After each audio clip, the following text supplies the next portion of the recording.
ಲಕ್ಷಾಂತರ ರೂಪಾಯಿ ಖರ್ಚು ಮಾಡಿ ನಿಮ್ಮನೆಗೆ ಪ್ರೀಮಿಯಂ ಪೇಂಟ್ಸ್ ಮಾಡಿಸೋ ಮುನ್ನ ಈ ವಿಡಿಯೋನ ಕಂಪ್ಲೀಟ್ ಆಗಿ ನೋಡಿ. ಎಷ್ಟೊಂದು ಜನ ಹೌಸ್ ಓನರ್ಸ್ ಪೇಂಟ್ ಅಲ್ಲಿ ಬಬಲ್ ಬರೋದಕ್ಕೆ ಅಥವಾ ಪೇಂಟ್ ಕಿತ್ತು ಹೋಗೋದಕ್ಕೆ ಪೇಂಟ್ ಬ್ರಾಂಡ್ ಕಾರಣ ಅಂತ ಹೇಳ್ತಾರೆ. But the main villain is plastering. Mistake number 1 is thickness. ಕೆಲವೊಂದು ಬಿಲ್ಡರ್ಸ್ ಅನ್ಕೊಳ್ತಾರೆ ಪ್ಲಾಸ್ಟರಿಂಗ್ ಎಷ್ಟು ದಪ್ಪ ಇರುತ್ತೋ ಅಷ್ಟು ಗಟ್ಟಿಯಾಗಿರುತ್ತೆ ಅಂತ. ಆದ್ರೆ ಅದು ತಪ್ಪು. ಪ್ಲಾಸ್ಟಿಕ್ ಥಿಕ್ನೆಸ್ 15 mm ಗಿಂತ ಜಾಸ್ತಿ ಆದ್ರೆ ಇಟ್ ಬಿಕಮ್ಸ್ ಹೆವಿ ಅಂಡ್ ಗೋಡೆಯಲ್ಲಿ ಬಿರುಕು ಕೂಡ ಕಾಣಿಸ್ಕೊಳ್ಳುತ್ತೆ. ಹಂಗನ್ಬಿಟ್ಟು if it's too thin masonry lines ಕೂಡ ಕಾಣಿಸ್ಕೊಳ್ಳುತ್ತೆ. Next is curing. ಪ್ಲಾಸ್ಟಿಕ್ ಮಾಡಾದ್ಮೇಲೆ ಮಿನಿಮಮ್ 7 days ಇಂದ 10 days ವರೆಗೂ ಕ್ಯೂರಿಂಗ್ ಅಂತೂ ಮಾಡಲೇಬೇಕು.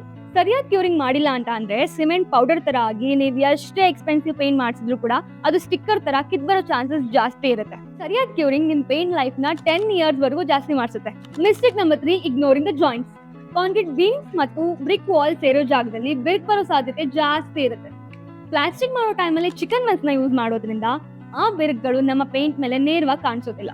ಪ್ಲಾಸ್ಟಿಕ್ ಮಾಡಿಸಿದ ಕೂಡಲೇ ಪೇಂಟ್ ಮಾಡಿಸ್ಬೇಡಿ.